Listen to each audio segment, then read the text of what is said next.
The McLaren Artura, a standout in the entry-level supercar category, has received a dramatic makeover from Novitec.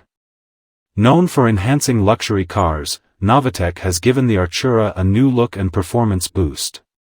The most striking feature is the giant whale-tail spoiler, reminiscent of hypercars like the Koenigsegg, which extends from the D-pillars to the rear end.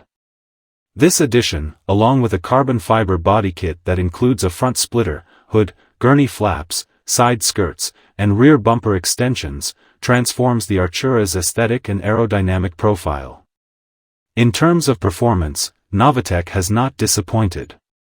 The McLaren Artura's hybrid powertrain now boasts a combined output of 725 horsepower, up from the original, thanks to a 35 horsepower boost provided by Novitec's race high-performance exhaust system.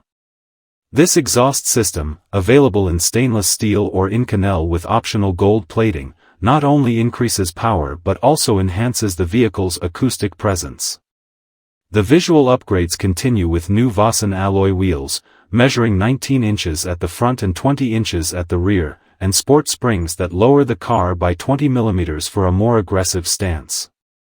Inside, Novitec offers custom leather and Alcantara upholstery, allowing owners to tailor the interior to their personal taste. Novitec's enhancements turn the already exotic McLaren Artura into a more powerful and visually arresting supercar. These upgrades are available individually, allowing for a customized approach to modifying the vehicle based on personal preferences and budget. With these modifications, the McLaren Artura not only looks ready for takeoff but also promises an exhilarating driving experience.